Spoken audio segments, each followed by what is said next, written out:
Well, good morning, all. It is 9 o'clock. Welcome to our meeting this morning on April 3rd. I'll call the meeting to order and I'll begin with our land acknowledgement. As we gather, we recognize and acknowledge the traditional keepers of this land with whom we share today. The Township of Southgate is a part of the traditional territories of the Anishinaabe, Six Nations of the Grand River, the Saugeen Ojibwe Nation, the Haudenosaunee, and Saugeen Métis. The land that surrounds us is part of who we are as it reflects our histories. May we live in peace and friendship with all its diverse peoples. I see we have one person on our open forum this morning. I will welcome Janice Kaikkonen up to the microphone. Good morning, Janice. The floor is yours.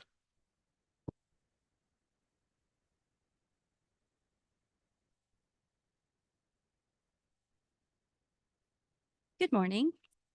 Thank you for having me.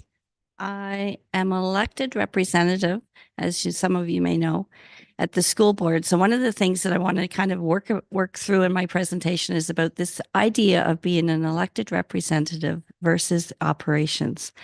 And as I grow into this position, I start to learn really the fine line that we walk as elected representatives. So this is not a criticism that I'm about to speak about, but I really just want to draw to your attention to how the public might perceive some of the things that have come across my desk from Southgate in the last week. So one of them is the letter that was given, the notice to residents Township of Southgate regarding the canine bylaw. And I wrote a letter, and it's probably still in the mail to you, and I'm sorry for that. And I do have some extra copies if you want to follow along.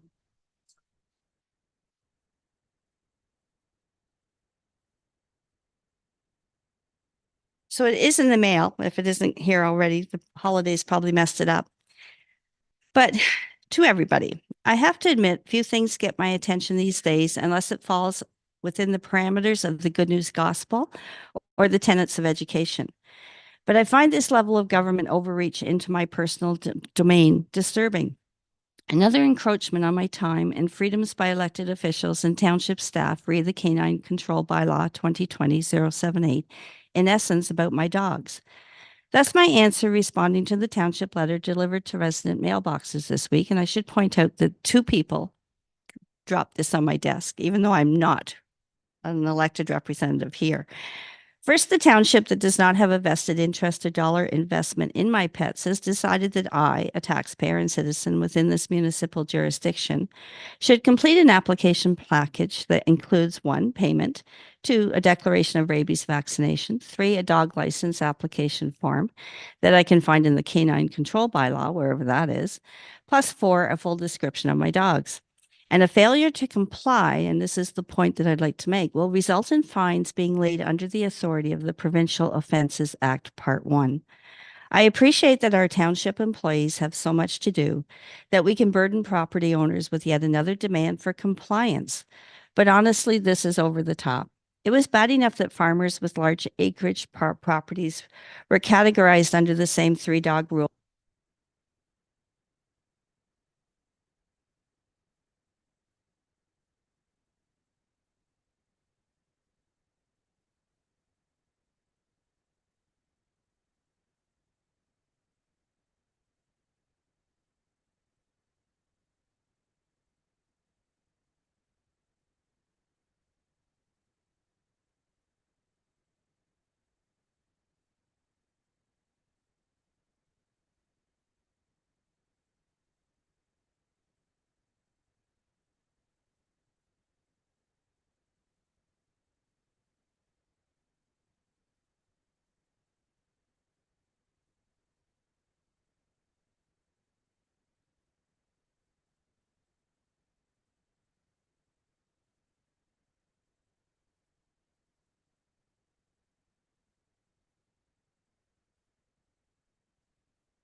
I'm sorry, can I just stop you for a sec? Your microphone stopped working.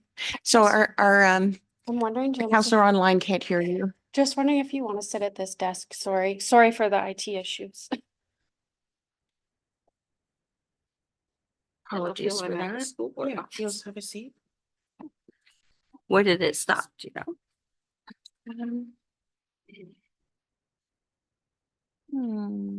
I think we've gotten most of it. I think we're, Okay. um, I think it's about here. When we talked about the township staff having enough to do.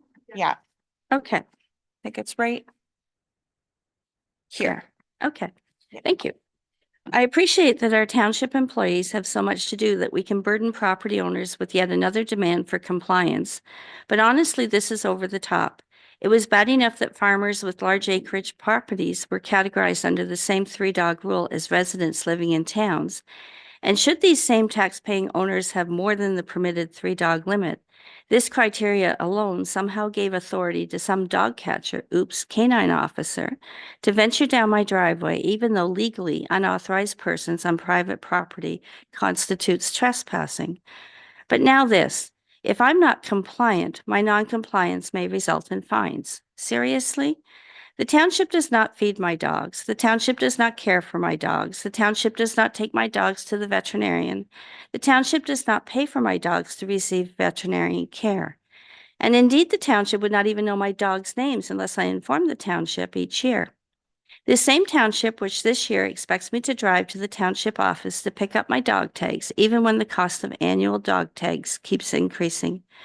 Therefore, until the township decides that my dogs are the township's dogs, meaning the township assumes all costs associated with raising and keeping my dogs healthy and vibrant, including paying for veterinarian visits and for my time, then I will not be complying.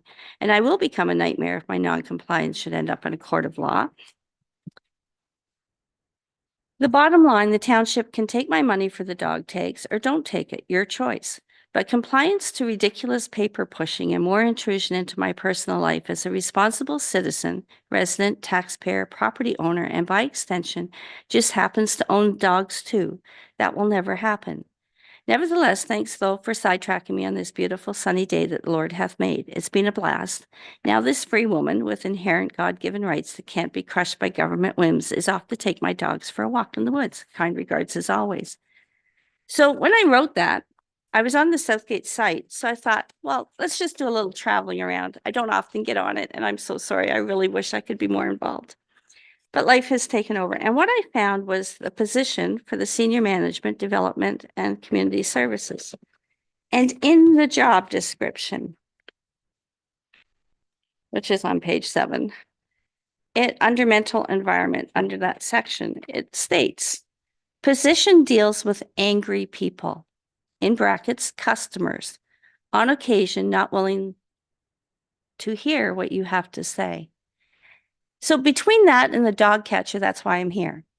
Because I kind of thought, I understand the fine line between operations and having elected representatives. But at this point, I'm not an angry person. But I am the employer. I am the property owner. I pay wages. And I believe that as such, the town needs to listen to what I have to say as a property owner, a good citizen, somebody who contributes to the economy here and works very hard to help with the people who are vulnerable, teaches people, trains people, educates people to move them from point A to point B. So I really do contribute to Southgate. So when somebody writes and actually posts and publishes this, that somehow I have turned into an angry person or a customer, who doesn't on occasion want to listen to what the township has to say, I think we need to discuss this. Take it out, discuss it in an HR interview if you have to, and tell the potential candidate that, they might have to deal with angry people. But at the same time, I think what's more important is that those angry people that we're referring to here are the people who are the property owners who contribute to Southgate in all sorts of ways.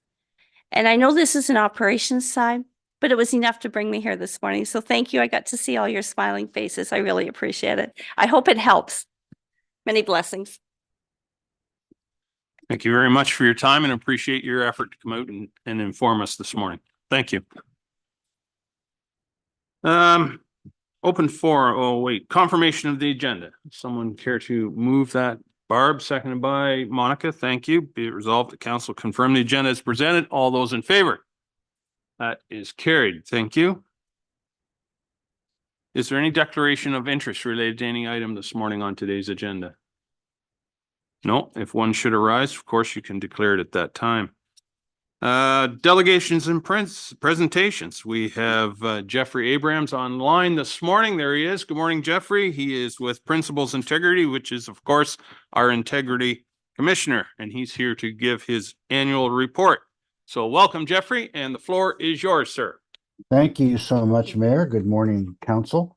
I wish it were a sunny day where I am. It is not, but it's nevertheless pleasant, and it's always nice to see you folks. This is indeed a periodic report. It covers for a period longer than 1 year, but we have been acquainted with each other during that period. Yeah, an Integrity Commissioner's annual report serves a couple of purposes. The principal one is that it allows you and the public to take a view of the ethical wherewithal of the municipality through the eyes of the Integrity Commissioner. And just briefly, you'll see it on the second page of our report.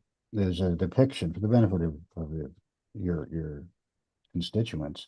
There's a depiction in graphical form of what an Integrity Commissioner does, what the basic functions of an Integrity Commissioner are. And it begins with the consulting role, and we have helped the township on developing codes and policies that govern ethical behavior. That's an important role. We also obviously provide education and training. Here I am in an education role this morning.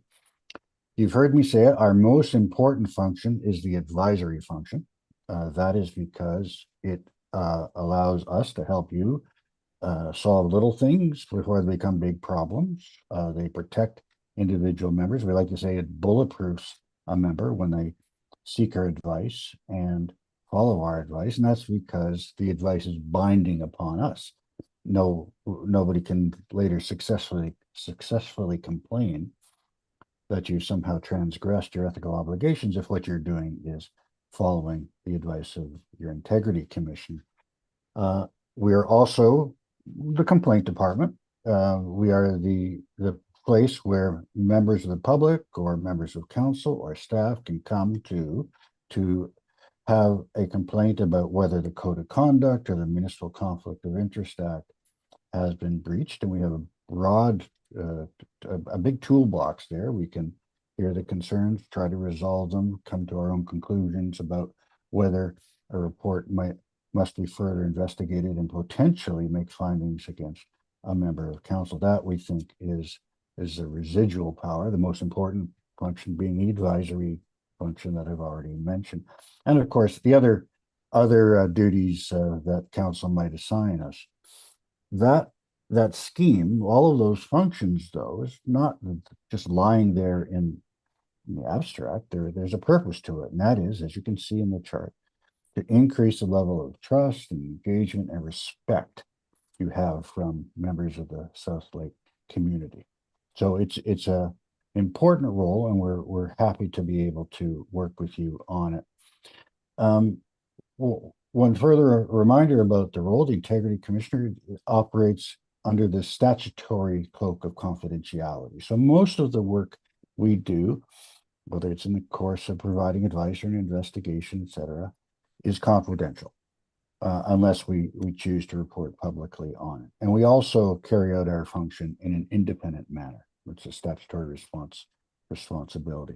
So let's turn then briefly to the activity undertaken in Southgate during the period in question. We did have one training session under the broad category of policy development education, as we indicate in the report. One training session called an Ethics and Integrity Refresher was an opportunity to sit down with councillors earlier in the term and review their ethical responsibilities and to do some problem solving. We also responded under the category of advice to 7 requests for advice during the period in question. That's a good and healthy number. It shows that members are thinking about their ethical responsibilities and know that they can reach out for assistance when required. And in the period as well, we have dealt with 6 separate complaints, all of which were resolved by what we call a disposition letter. A disposition letter is not a public report, but where we have found an opportunity for course correction or acknowledgement, or in some cases just immediate, determinations of matters outside our jurisdiction. We end the matter by providing our reasons. Reasons are an important aspect of procedural fairness. And our reasons are recited in a disposition letter, and they go to the parties of the complaint. So that's the South Cape lens. Importantly, we're here because we have a large portfolio of clients across the province. It gives us the ability to take a snapshot of what's happening elsewhere and to report it here. Regrettably, there's similarity of themes. Still, it's an issue that confidential information from closed meetings and elsewhere is being leaked. We treat this as a breach of a cardinal rule.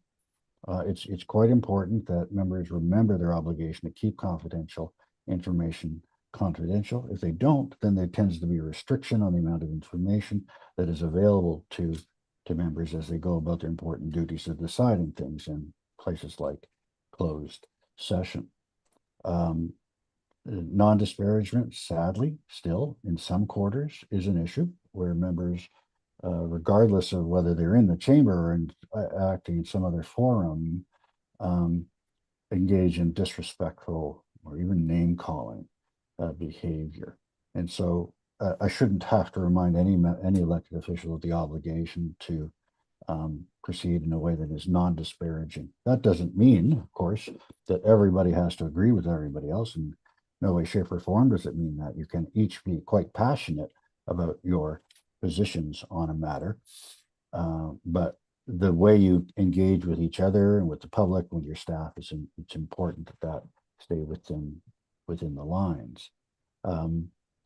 Obviously, maintaining, recognizing your obligation to avoid conflicts of interest. That is a theme still present across the province. Or just a reminder that it's not just the Municipal Conflict of Interest Act that you need to be aware of. It's your common law obligation. A reasonable person test is available to determine those relatively few circumstances when it's important that you recognize that you might have an interest that requires you to step away from a matter. Across the province, again, we call it staying in your lane in the report. The failure to recognize that an elected official is one of a number of people that are in charge with the oversight of a municipality, or part of a collective, not part of the administration of the municipality. And even the mayor, even strong mayors don't have such such authority to become part of the administration and direct the affairs of municipalities. I mentioned strong mayors. We refer to them as stronger mayors because, as you know, Ontario has what's called in academic circles a weak mayor system compared to the American system, where there's strong mayors who can run a municipality from their office, who bring in their own staff, that sort of thing. So in Ontario, the weak mayor system doesn't really have weak mayors. Weak mayors, of course, can be quite powerful. And likewise, it follows that strong mayors aren't necessarily strong. They're not strong like their American counterparts. Well, they are stronger because there are particular categories within which they can act unilaterally, but they do not become the chief administrative officer of a municipality. So just a reminder that it is important to stay in your lanes, that even where there are additional powers, those additional powers conferred on an individual are quite constrained. So that, Mr. Mayor, is the conclusion of the report at a very high level. I'm happy to say, generally speaking, it's a good news report. Thank you to all the staff who have participated and to the members of council who've worked with us over the course of the period. And with that, I'll stop talking and wait to see if there are any questions from you or your colleagues on council. Well, thank you, Jeffrey. I appreciate the the report and the candor. I think I can say, at least from my point of view, that we have a very good working council here, a good working relationship. And so far, there's been no fisticuffs in the council chambers. So that's One of the always a metrics. that's always a good thing. That's a good Um, metric. Are there any questions for Jeffrey? No? Okay, I'd have a mover and a seconder for the Jim and Monica, thank you. I guess if there's no questions, we're all happy. So again, that bodes for or speaks to a good job done, I suppose. We're happy to be working with you, Mayor, and I wish you the best for the rest of today's meeting. Thank you, sir. I'll call the question. All those in favor to receive the report. That is carried. Again, thank you, Jeffrey. Appreciate you. your time. Bye-bye. Okay, moving on to adoption of the minutes. We have the minutes from our March 20th council and closed session. Mover and seconder, Jim and Barb. Any questions? All those in favor? That is carried. Thank you. Reports of municipal officers, Clerk Lindsay Green. Although I presume, Dina, will you be taking those this morning? The first one is regarding a land purchase request to declare property surplus. Mover and seconder, please. Joan will move that and Martin will second. Thank you. Dina, welcome. Thank you, your worship. This is just a standard report regarding a request for an unopened road allowance by an adjacent property. Once we declare a surplus, we'll go through the proper process of our sale of land bylaw and offer it to a potential adjacent property. The property is not wide enough to do anything else with it, so we would offer it to one or more adjacent properties. Very good. Thank you. Any questions? Martin? Being a road allowance, how many acres would that actually be for sale? Would you know that, or would Jim know that, or is it kind of so it's for sale? More than a fraction, but less than a bazillion. No, I just wondered, the amount of land, a long stretch from kilometer, it can add up. So I was wondering if it's 2 or 3 acres, but. Any other questions? Barb? Through you to, just a follow up to that, not knowing how many acres, 2 kilometers of road might be, would it, once we declare it surplus, we would get an opinion of value? Or has that already been done? I can't remember. I'm not certain that our sale of bylaw requires that for road allowances, nor tenders, because it is an unopened road allowance. It might follow different rules, but I do think it is proper practice to go through and get an opinion of value from a local person. Yeah. Okay, no for Monica. Hi. Good morning. Just through you, Chair, to Dina, just with regards to, let's see here, surveying and sales cost. Do we have an estimate for surveying and transaction cost, and how will these be communicated to potential purchasers? So we don't have an estimate for surveys, but that is all paid for by the purchaser. Okay. And just follow up? Yep. Just on the cost, again, for financial benefits versus long-term costs. If we were to take a look at the immediate financial benefit from the sale, have we considered the long-term costs or lost opportunities by selling this road allowance? Yes. So I'm not sure if Jim wants to comment, but it's not a road that we would open, and long-term costs would actually be non-existent once we sell the property, because it would be taken over by an adjacent owner and become part of their property. So the costs associated with maintaining the road or anything like that, which we don't maintain currently, would be negligible or none. Good, thank you. Okay. Any other questions? I'll call the question. All those in favor? That is carried. Thank you. The next one is a declaration of a surplus property. Oh, in the Eco Park, right. Okay, mover and seconder. Martin and Joan. Dina. Please. Thank you, Your Worship. This was a request from a neighboring property as well.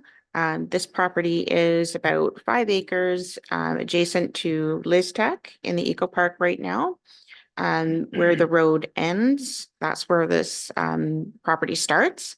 And so the recommendation from the township is to tender it, put it out for sale as an RFP at market value. And we have obtained a market value from a local realtor at approximately $200,000 per acre. And we would request that that be a minimum bid for this property.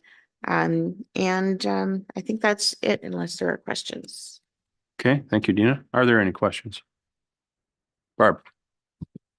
Through you. Hey, Dina. This property, normally in the Eco Park, those lots are already deemed surplus. This is an unusual circumstance where we've somehow acquired this, what is it, about 5 acres? And so now we have no use for it for the road allowance. We're also now just going to declare it surplus so that someone could buy it, compared to other properties in the Eco Park where they are for sale. And we would just receive a purchase and sale agreement. Could you just explain the difference as Absolutely. whatever you can share? Yes, absolutely. I can share. This property, as you see in the red, was actually part of the lagoon property across Eco Parkway, was all one parcel. So the township owns all of that. And we obtained a land surveyor to survey it out as a registered plan. From my experience, it's always good practice to declare surplus as part of the sale process and kind of get that blessing from council to dispose of property. It's just a best practice that my past I would put in place. So we typically do that depending on what the sale of land bylaw requires. In this instance, there is of course some EP land and other things involved in that. So we just want to make sure that the property is free and clear for whoever wants to purchase the land. Thank you, Dina. Are you finished, Barb? Yeah, Monica? Hi, yes, thank you. Just through you, Chair, to Dina. Just in thinking about potential uses for the land, just wanted to confirm that we have exhausted all avenues for potential uses and long-term value and essentially utility for the land for township. While I do understand that selling surplus property can provide immediate financial benefits, just wanted to make sure that we have exhausted all of our potential uses for it. Thank you. Yes, the township has no use for this particular plot of land. It is within the industrial park, which was created for this type of requirement to sell it. The uses are that will come forward in a planning report with whoever purchases the property and whatever use they prefer to use it for, and council decisions would happen at that point. At this point, it would be open to the wide public area to put in bids for. Anyone else? Okay, call the question. All those in favor? That is carried. Thank you very much, Dina. Oh, you have one more yet, I guess. Petition for drainage works. We need to appoint an engineer for this project. Someone care to move that? Barb, seconded by Martin. Thank you. Any discussion? Or well, Dina, do you want to? Nothing to add. Your Nothing to Worship. add? Okay. Any questions? Martin? The one thing that I looked at, the petition for drainage works only the form for the Ontario OMFRA, it's new drainage works or modification. And it says in the report that there's a natural waterway. So I was just wondering if when the engineer looks at it, if he has to answer to the Conservation Act because it's not under the Municipal Act. And that's something that I should talk to him about actually, but I just wanted to bring it to attention because it's two different acts going against each other. And if it is a natural conveyance, then it has to be looked after as far as the eco goes. So as, you know, I would hope the Triton would look at that aspect of it, and I don't know, is it allowed? So I have no idea. Good question. And I would also defer to Burnside Yeah. for that question when they do come at Jim. Go ahead, Jim. Good morning, good people. All these drainage works, conservation's involved in the process right from the get-go. If it's a natural water course, sometimes those are the receiving of the discharge outlet, sometimes, so, but definitely, conservation will be in the game about it. Thank you. Thank you, Jim. Anyone else have any questions? Monica? Just through you, Chair, just a comment, just with regards to appointing a seasoned engineer, like Tom Pridham ensures a thorough and expert examination for the drainage needs. Would we be receiving a comprehensive engineer's report that will help us understand the scope of the project and the potential impact on the environment? I believe so. That's through the process of the Drainage Act, but Jim, if you have more comments. Go ahead, Jim. Yeah, it's, you've seen some of these drains come recently, they've been small ones. You get a full engineer's report, the affected landowners, the benefit of outlet and it all goes through council, the Court of Revisions put in place, so if there's appeals, so it doesn't start here, this is a starting point, this is not the end, you'll see it a few times before a final approval for drainage works. And just to follow up, Go ahead. thank you for that, and just because of a lot of benefit for the public for understanding, has there been any objections or support as to date, or do you potentially see that there could be, or is everything pretty much kosher? Jim? So how this works is there's a group that if they want to petition for drainage works, they bring it forward for council's consideration. And yes, there may be objectors when their watershed's defined and who all may be included in this area. And that is where the Court of Revision comes in play. There's sometimes some negotiating in between that maybe you don't get to a Court of Revision, but ultimately, if there is objections and it keeps proceeding, it goes to Court of Revision for further input at the final stages. Thank you. Thank you, Jim. Mr. Pridham has been engineering these for a long time. Barb? Yes, and through you, this is the first step in even starting the process. Saugeen Valley will be circulated. There are some new rules with regard to conservation and the Drainage Act, but they're still sorting those out. And I mean, there's been a couple just in the last year, but there's been some that take years to come to fruition, correct, Jim? Jim? Yeah, the drainage works for 75. There's been more branches added on. The public meetings have continued. I'm hoping that we're gonna get something going this year, but it's been a long process, probably encroaching 10 years or so, so. But I don't see this one to be that involved as the Drain 75 works at this time. Thanks, Jim. Any other questions? Call the question. All those in favor? That is carried. Thank you. Moving on to the next one. It is regarding the Grey Bruce Detachment Joint Police Services Board final implementation report. And you can see there what our role is on this particular report. Someone care to move that, please? Monica? And Joan, thank you very much. Dina? Thank you, Your Worship. Also nothing further on this report. All right. All right. I'm trying to think now. There was somebody at the county that used to give reports that lengthy. And we used to always appreciate that. Anyway, Or was it Clinton here? That's right. It was Clinton here. That's right. I knew it was in planning, but yeah, Clinton would always say nothing more to report. That's good. It's all in the report. So that's good. Okay, enough of my editorializing. Any questions regarding it, Barb? Thank you. If only our planners at the county weren't before lunch and Yeah, had that kind of response. Exactly. Excuse me. I did have an opportunity to converse with Holly and Lindsay regarding this. In reading the report, and it's very comprehensive, doesn't require a lot of additional information. I am concerned that the equity of the remuneration could remain unequitable if the administration of the board doesn't take on the council appointees.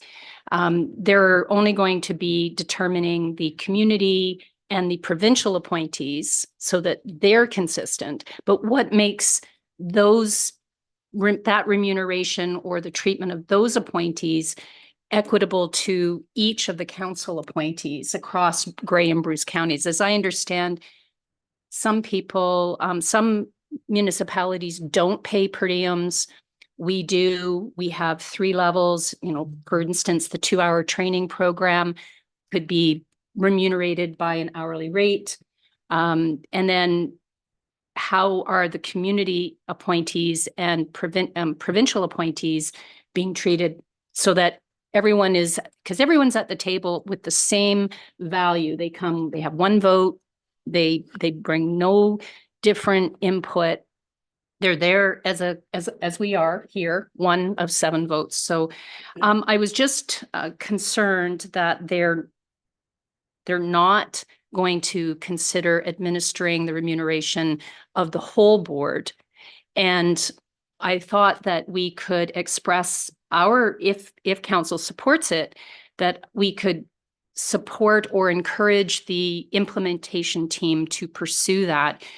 Much like the Saugeen Valley Conservation Authority, they get a municipal levy, which is what this is being proposed. We're going to be paying a municipal levy to the Grey Bruce detachment, and they pay the members so that all the members around the table at Saugeen Valley Conservation are paid the same.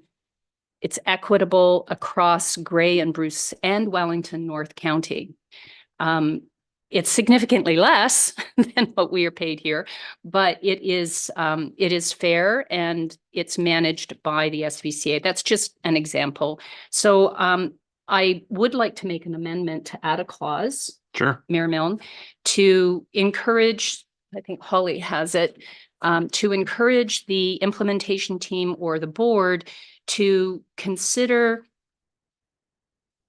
that whole aspect of looking after the entire remuneration, the administration, the conferences, so that it's equitable across the entire board. There's 16 members.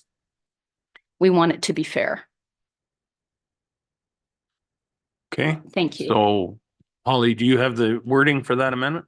Yep. Yep. Okay. So through the chair, that council include a 6th clause that states that council recommend that the board consider the establishment of a standard remuneration policy that applies to all members, including municipal council, community, and provincial appointees, to ensure consistent, fair, and equitable treatment, and that this recommendation be circulated to participating municipal councils.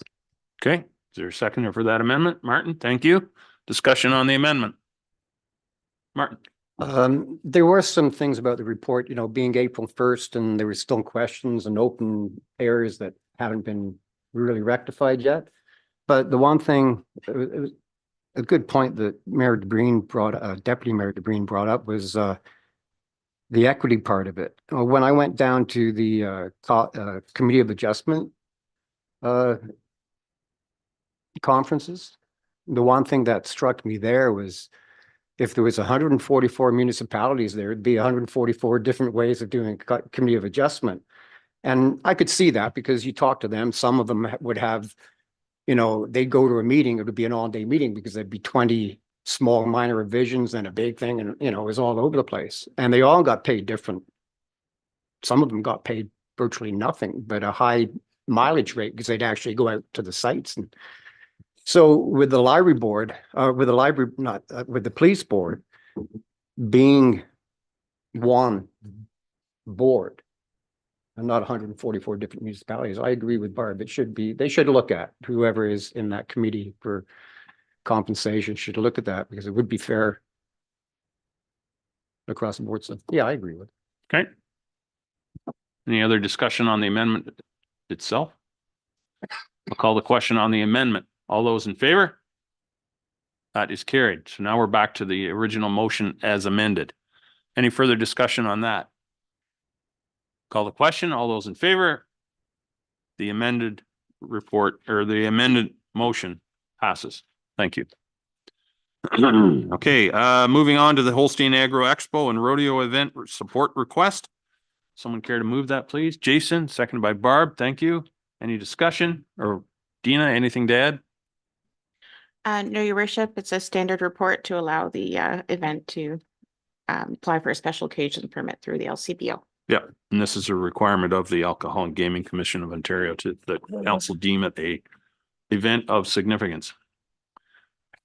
Martin. If they supply for this special permit and they get it, does it affect their funding as far as security goes? Because if there's alcohol there, they have to have Oh security. yeah, there's So that might, ton of rules that come with that. yeah, okay, I Yeah. thought that. And they did this, But they've done it before. I don't know how many years they've done the rodeo, but or this particular version of the rodeo, but yeah, they've Yeah. done this before. Okay. Okay, any other questions? I'll call the question. All those in favor? That is carried. Thank you. Purchase and sale agreement regarding the piece of land. I think everybody's familiar with it in Uncle Tom Crescent out near Mount Forest there. Someone care to move that, please? Joan and Martin, thank you. Any discussion, anything to report, Dina?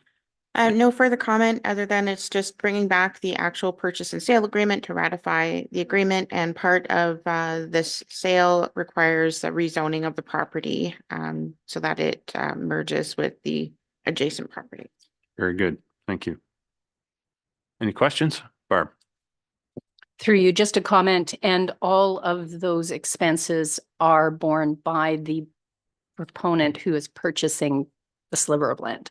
That is correct. Thank you. Yep. Monica? Just through you, Mayor, to Dina, just with regards to sale price and valuation, could we or have we revisited the agreed upon sale price to confirm that it aligns with current market valuations and provide good value for the township? That's correct. Through your worship, the sale of this property was done through a market evaluation, and the township is receiving that. Thank you, Dina. Any other questions? Martin? To Jim, this was stormwater right next to it, right? Is this the one that we're thinking of? Yeah. That's what I Correct. thought. If they buy it, would you have to put up fencing around there, or is there fencing around it already? Just because there's a new owner next door? Jim? Currently, there's no fencing in place. It was not a requirement at the time of this installation, so no, at this point, there would be no requirement.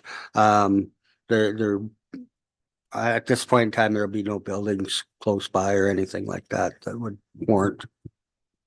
Thanks, Jim. Barb?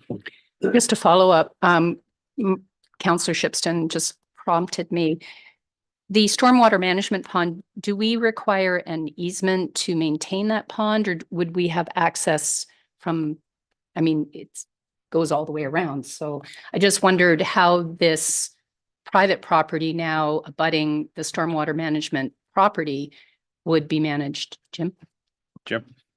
The previous report, council identified that there was enough access for getting high hose and machinery or whatever to accommodate clean out or whatever, so it should not be a concern. Thank you. Thank you, Jim. Any other questions? Monica? Yes, thank you, Mayor. Just thinking about the closing, do we have a projected anticipated timing of closing? And is there any challenges or hurdles that we may need to be prepared to address? Dina? Thank you, worship. I had not looked at the closing date, but I believe it is in the purchase and sale agreement. the purchase and sale agreement has to be ratified by council first, and then it goes back to the respective lawyers to resolve as far as closing.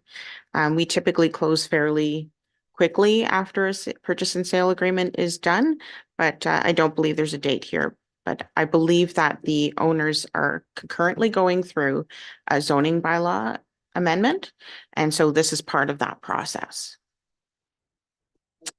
Okay, any other questions? Martin? Jim, when you said they, you know, you have access to cleaning it out, just out of curiosity, is there a maintenance schedule, or you just do it like once every 10 years, or do you check on it every 2 years, 3 years, 5 years? Jim? Just out of curiosity. Currently, we have had no issues with this pond. Doesn't see a whole lot of, you know, the area is laid out that, you know, the houses are, the contributors to the area are minimal. So no impacts at this time, but we are developing in the next year to 2 years a more comprehensive maintenance planning report for stormwater management ponds. This is typically though more for the and this will be included, but typically more for the more densified areas like in Dundalk that receive more waters more frequently. And yeah, so it's on schedule to have something done, but there's been no issues with this pond. Okay, good. Call the question. All those in favor? That is carried. Moving on to the bylaw regarding the purchase and sale agreement that we just agreed to. Someone care to move that, please? Martin, seconded by Barb. Thank you. Any questions? All those in favor? That is carried. Thank you, Dina, for those reports.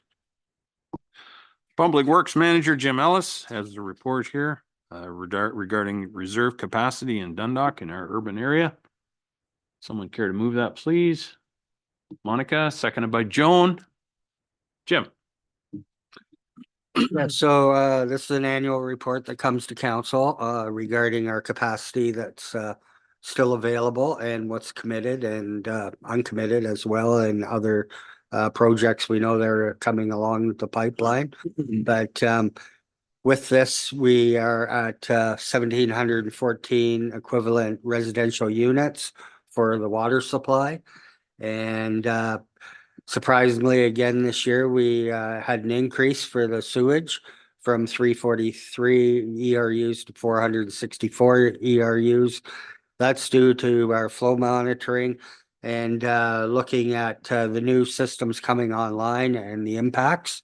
So for us at this point in time, and the expansion still coming along the way, we still have some available capacity allocation for sewer that we were getting a lot of pretty tight on a couple years ago. So yeah, 228 residential units were added to the system last year. And if there's any questions on the report, Triton does a good job on giving us lots of information. So it's all laid out there.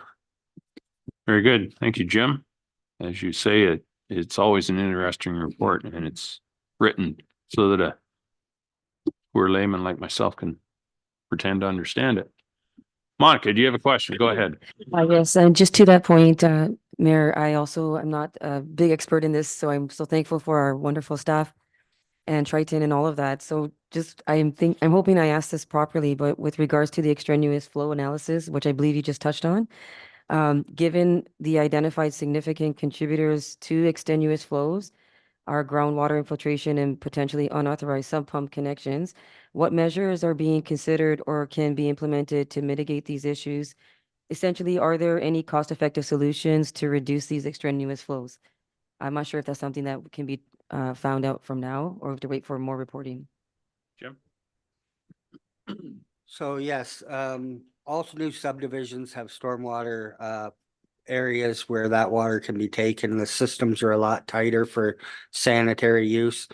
But with the Victoria Street reconstruction, as was Main Street East, we are offering to property line service connection for stormwater, for some pumps to go and other surface waters like that. So it does make an impact. We noticed when Main Street was completed, even though there wasn't sanitary work really done, there was less flow going to so there is contributors that are happening.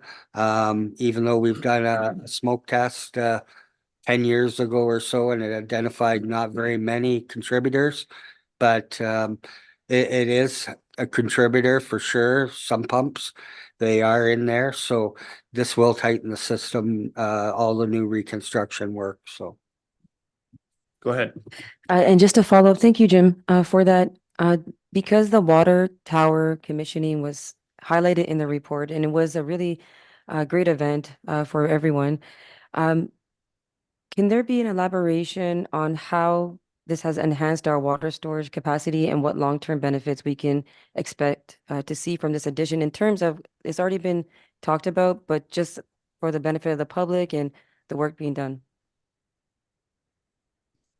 So previous to the water tower, our water storage capacity was basically at well 3, the reservoir there, which is about 1,300 cubic meters. And that increased capacity now, when we fill the water tower to full, we don't have it full at this point in time due to wanting to turn it over enough, is that, but that capacity is 4,000 cubic meters. So that's quite a substantial increase, but this helps for firefighting supply, and that tower will get filled as time goes on and the growth still keeps coming along. But now we've got, in essence, of over 5,000 cubic meters of water storage. We do have smaller storage at wells 4 and 5. They're more contact type chamber.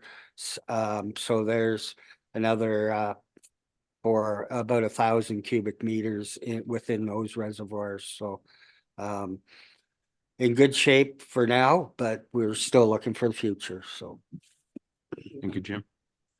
Joan, you had your hand up. Thank you, Mayor Mel. Through the chair, Jim, your report always piqued my interest.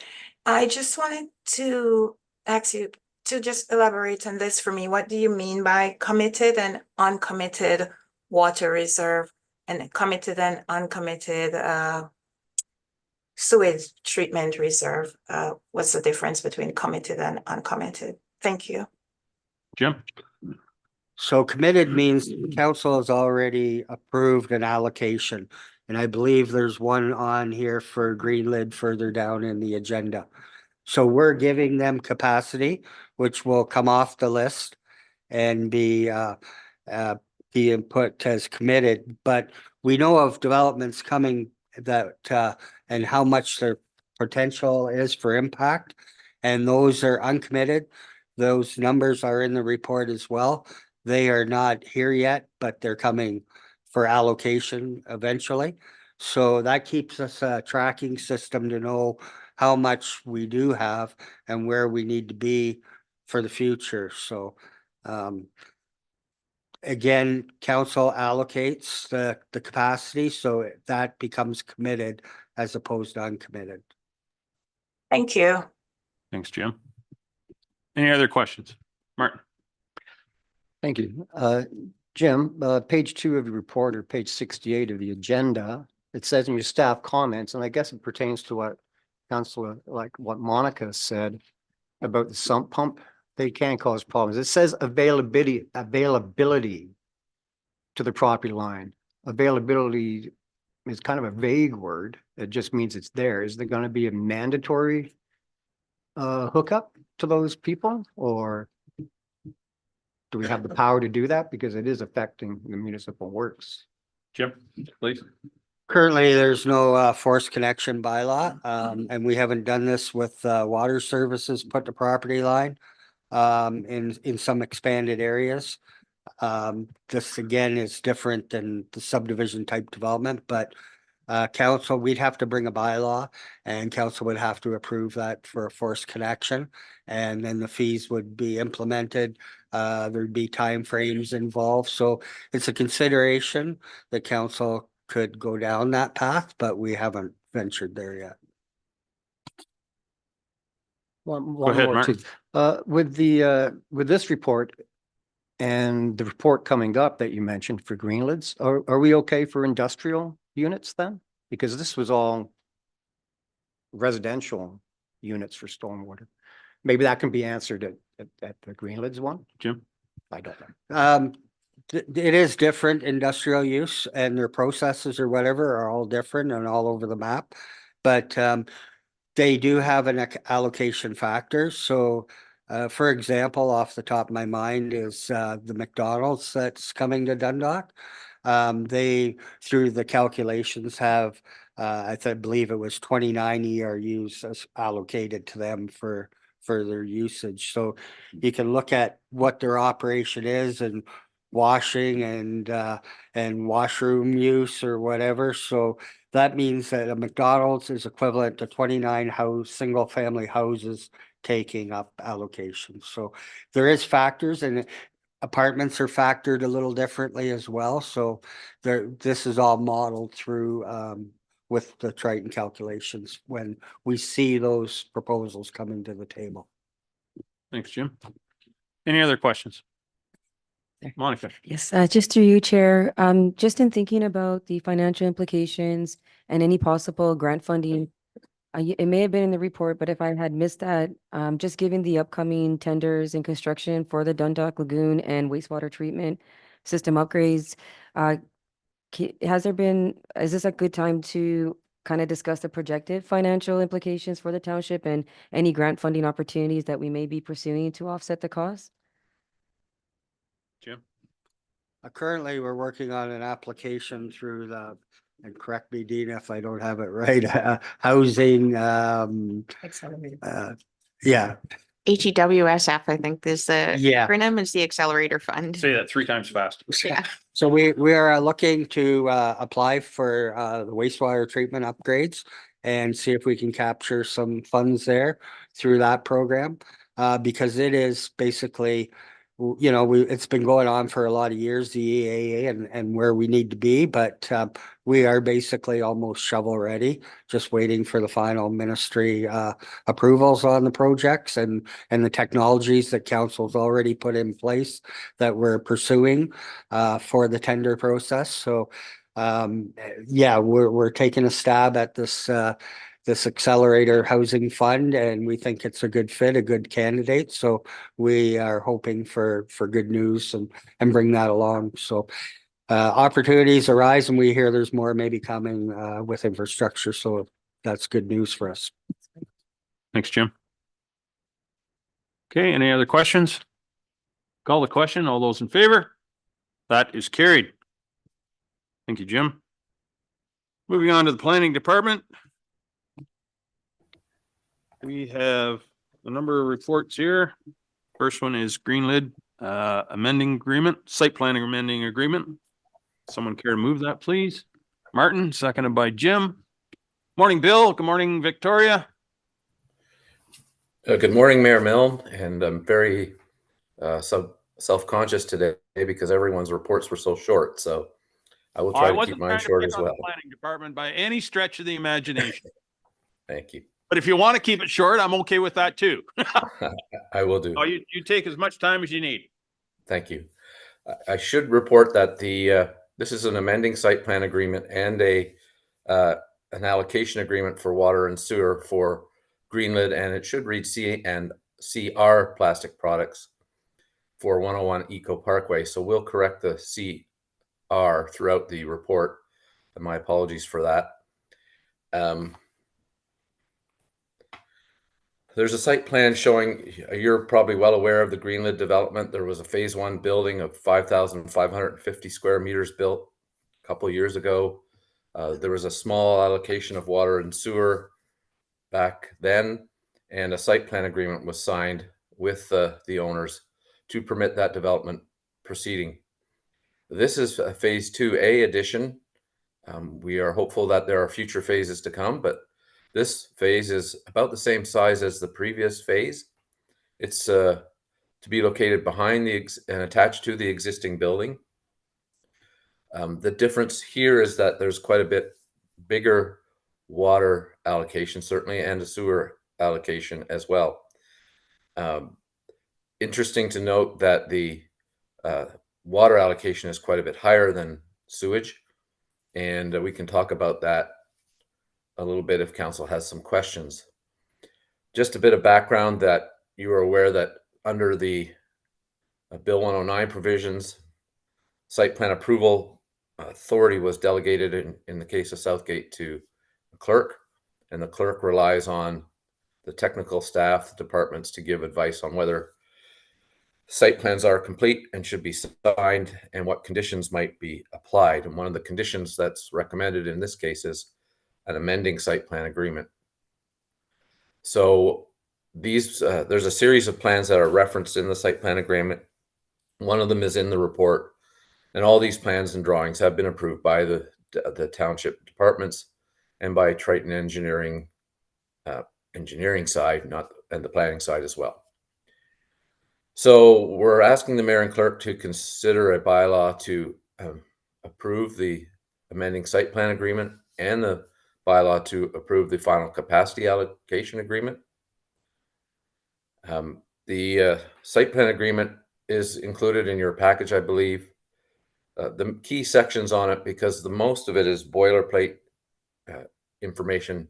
The key sections are the 3 schedules, and Schedule C has special conditions for this site, and that's where we get into details of the water and sewer allocation. All I can say about it at this point is that the water allocation is considerably higher because the lines that will be established in this factory will use plenty of water, but they will be recycling and reusing it at source to ensure that it's not discharged into the municipal sewage system. So they have the equipment they need or will have the equipment they need to do that kind of recycling and retention. And so that we're able to allocate a very small amount of sewage for this project. As a protection to ensuring that the conservation efforts work, there will be a flow monitoring device put on the outlet where the sewage enters the municipal system. And that will be remotely or can be remotely monitored, and there will be reports produced to ensure that the allocation remains around where it has that or where it would be approved by council. That remote allocation for sewage would also be used for billing purposes. So I had been talking a little bit about council about the 2-step system to approve an allocation through the site plan approval process, and we've done that in Schedule C here. And so the next step is the final capacity allocation agreement. In this case, they both came back at the same time. There is an interest in pursuing building permits today or tomorrow. I believe they have all their submissions into the chief building official. And so that's why both of them are on at the same time. In the future, we may see that they come back first with the site plan agreement. There will be a preliminary allocation in there, and then the final capacity allocation agreement will come back later. We're recommending that you consider the bylaws to approve both those agreements, and I'd be happy to answer any questions on items that I may have missed. Thank you, Bill. And I'm sure you haven't missed anything. This project is of interest, I'm sure, to all of council and all of staff to keep it moving forward, and I appreciate everybody's efforts to make it to this point. Any questions? Barb. Thank you, through you, Mayor Milne. Hi, Bill. I just wondered about, and perhaps this is a question for staff, the water taking. It's a significant amount compared to, it's 188, the equivalent of 188 residential units, houses. So they're going to be taking that daily. Fortunately, they're going to be recycling it within their process, so the output is less. But in the case of water taking at such a significant level for a single business, is there a separate water taking agreement that has to be entered into? I fashion it I mean, I'll use Ice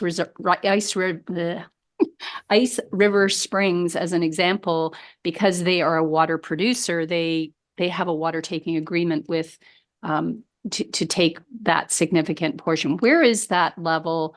Where do we cross that threshold of requiring such an agreement? Or is this, we just allocate it because we have the ability to do so, we have the water capacity? Thank you. Bill? I may be able to answer partly, and perhaps Jim could correct me where I'm wrong, and I can't speak entirely for the particular Ice River Springs project, but that kind of water taking comes out of the aquifer generally, as I understand it. And so there's a different process. And this is coming out of your municipal system. And so the allocation request was reviewed by Public Works, Jim, and also Triton's engineering side, Dustin and Ray Kurtz. So they were comfortable with that allocation and when it came forward.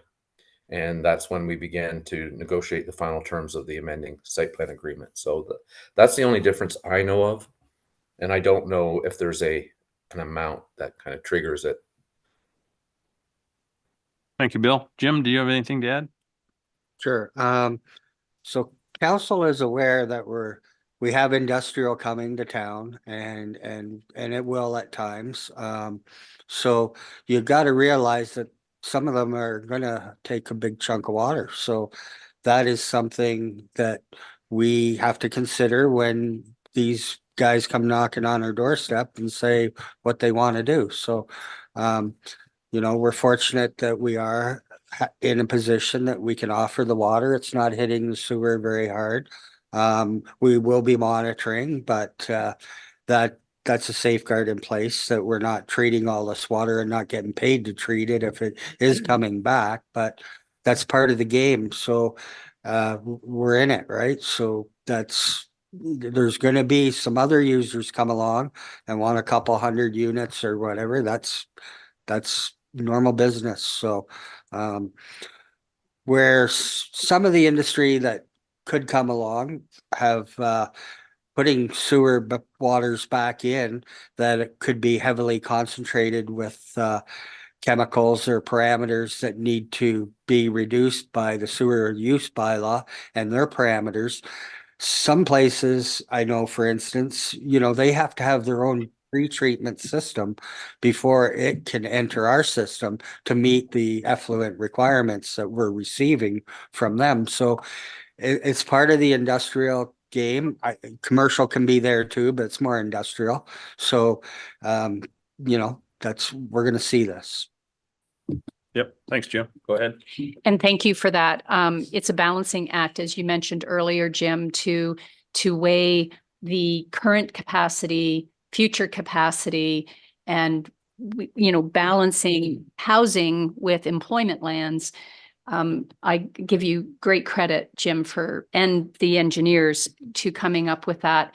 So again, your comment earlier, how important it is to be working for the future and determining, yeah, we have a water tower and we have the capacity right now, but what do we need in the future? Because we're already planning a new site for a water tower, another, like a second water tower. So thank you for always thinking forward. Thank you. Monica. Thank you. Just through you, Chair, with regards to the security measures, I'm not sure if that's for Jim or Bill. The agreement includes $50,000 security for completing the required work. Just wondering how this figure was determined and if it's adequate to cover potential defaults or delays in the completion of phase 2.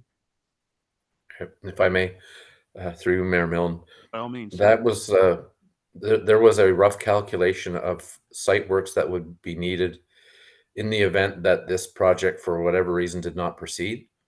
And so the 50,000 is based on that. Under the site plan control bylaw and the site plan procedures, if a project is abandoned, generally you wouldn't build the whole thing. The municipality would likely bring it to a condition that can be maintained. And we were confident, based on Triton's engineering side and our review, that 50,000 would be adequate in the event that would happen.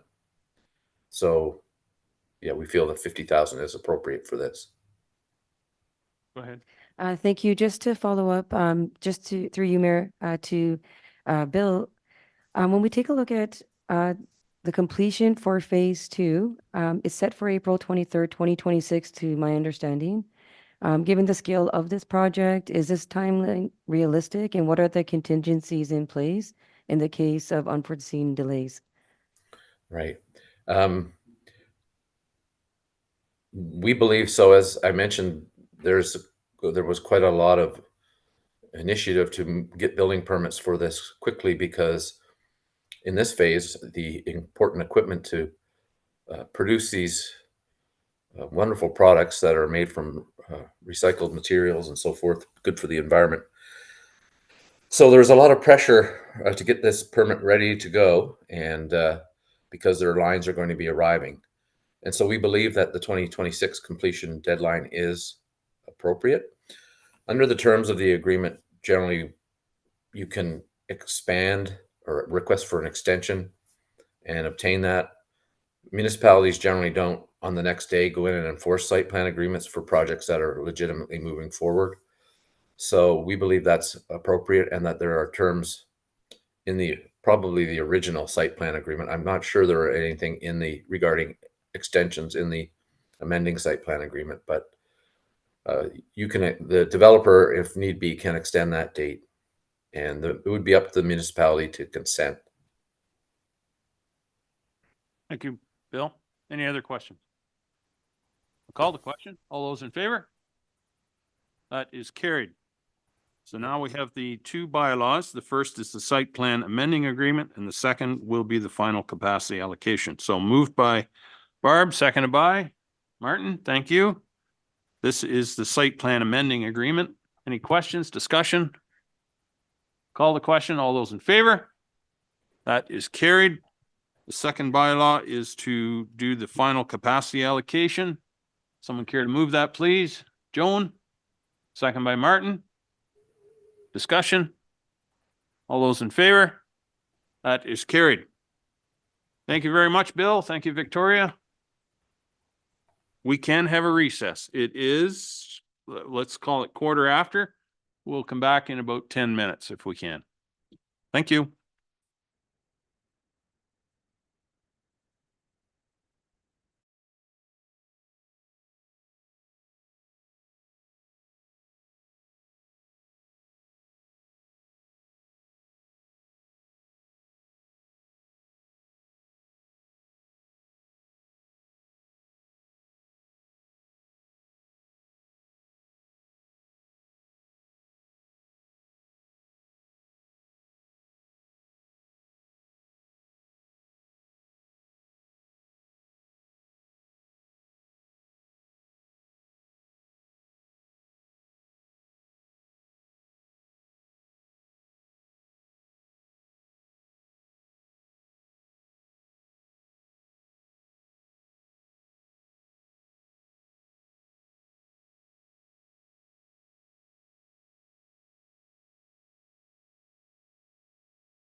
what was in the newspaper. All righty. We'll bring the meeting back to order. We have our consent agenda there. Oh, sorry, we have no bylaws and motions. Any notice of motion? Not seeing any. Consent items, regular business. There are 1, 2, 3, 5 there. Anybody wish any of those to be removed for further discussion? I'll take a motion to receive those. Barb and Monica, thank you. All those in favor? That is carried.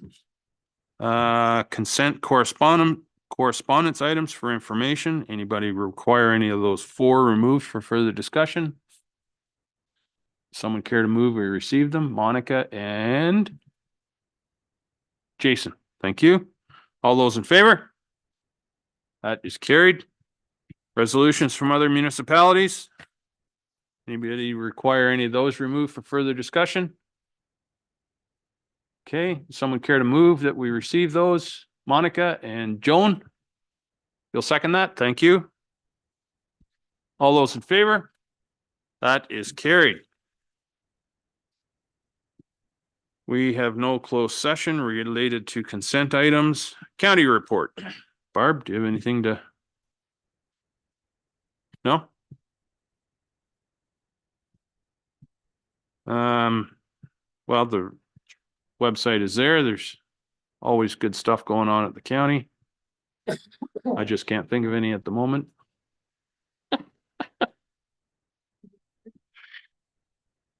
Yeah, we had a paramedic, Teresa. I can't call her last name. Teresa was she is one of our frontline paramedics that works in the SOS program. She received a prestigious award from, I forget what quarter it was, but it was well received. She does a tremendous job, and we could use more individuals like that. Any questions? Do you have anything else? No, I just wanted to add, it's the Medical Director's Award of Excellence. you. Teresa Thibault was presented for her work with the SOS program, and what a delightful lady she is. Yeah, thank you, Barb. Okay, members' privilege. Anybody have anything? Monica, go ahead, please. Thank you, Mayor. So just as we're here today, I'd just like to take a moment to reflect on and acknowledge the vibrant tapestry of our cultures and traditions that enrich our community. Just last week, many of us celebrated Easter. It's a cornerstone of Christian faith, commemorating the resurrection of Jesus Christ, symbolizing hope, renewal, and new life. It's a time of reflection, gratitude, and spending cherished moments with our loved ones. April also marks Sikh Heritage Month, a celebration of the contributions of vibrant culture of the Sikh community in Canada and around the world. It's a time to honor the principles of equality, social justice, and compassion that are at the heart of Sikhism. This month is also a very celebratory month for the Punjabi people. There's a celebration called Vaisakhi. It's a significant festival for Sikhs, Punjabis, Northern Punjabis, and truthfully across the board. It is a marking of a new Punjabi year and a founding of the Khalsa Panth, which means that's when Sikhism was actually created. It's a testament to the community's rich heritage and enduring spirit, fostering a sense of unity and pride. It's also as a spring harvest celebration, primarily in Punjab and Northern India, which falls around 13th and 14th of April, which coincides with our Maple Fest in Holstein. And it's, again, the spring harvest. So there's a strong agricultural component to Vaisakhi that everyone is always welcome to participate in, join in, and hopefully there will be, a small celebration to begin with to mark that everyone would be invited to. It is also, again, when Sikhism was implemented by the 10th Guru Gobind Singh Ji, and it's just a really wonderful time. Just further to that, speaking about heroes and leaders, I was so happy to see other council members and everyone celebrating Agnes MacPhail recently on her birthday, our country's first female member of parliament and a relentless advocate for women's rights, social justice, and prison reform. Her legacy reminds us of the power of voice and action in driving meaningful change. And the Hanley Institute and all the organizers did a phenomenal job. Our warden, Brian Millen spoke really great along with everybody else. And for me, and I know everyone here probably knows more about Agnes McPhail before I did, but I just hearing more about her and seeing the wonderful play put on by the Hanley Institute was quite phenomenal. And I was so happy to see that. So just in ending with that, just wanted to share that as we acknowledge these celebrations and the remarkable individuals who shape our history, let's renew our commitment to inclusivity, understanding, and mutual respect. By embracing our diverse heritage and the values that unite us, we continue to build a stronger, more vibrant community for all. Thank you, Monica, and blessings to all that celebrate. And yes, Agnes McPhail very much is one of ours. She's from Southgate, Hopeville, actually, just until she was 12 anyway, but then she moved north, but we won't talk about that. Just down there. Anyone else? Barb? Thank you. And through you, Agnes McPhail Parkway is County Road 9, or the Dundalk Road as the historical residents call it. There is a cairn just in Hopeville there, outside of Hopeville, that our very own Jim Ellis and family created. So it marks a testament to Agnes as well. Thank you, Jim and family. The Rib Night kicks off Maple Fest on April 6th, and there will be a magical burn that evening. And if anybody doesn't know what a magical burn is, a local iron artist, Tony Moore and his son Angus, make a sculpture, and they wrap it, camouflage it in burlap or other wrappings, surround it by wood, cedar rails, and then they set fire to it. And the unveiling of the sculpture is the magical burn. So it's a mystery of what it will be this year, but it's always quite a piece of art that goes without saying. So I'm looking forward to that. And thank you. Thank you, Barb. Anyone else? Martin? With Monica saying all the diversity in the world, we do have one thing in common, and it's flowing through us right now. So come out to the blood donor clinic, April 20th on Saturday. Ontario needs more. So Thank you, Martin. Well noted. Okay, we do have a closed meeting. Be it resolved that council proceed into closed session it is now 10:29 to discuss matters relating to a proposed or pending acquisition or disposition of land by the municipality or local board, specifically a property sale update, and that all those required remain in attendance. Someone care to move that, please? Martin and Monica, thank you. All those in favor? That is carried. So we'll proceed into closed session.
Okay, we're back in open session now. I can confirm that we only discussed the item that was listed on the closed meeting agenda.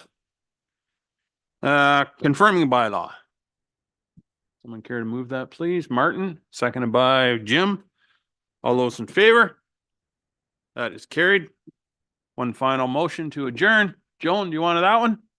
Joan moves that we adjourn. Monica seconds. All in favor? We are adjourned. Thank you, ladies and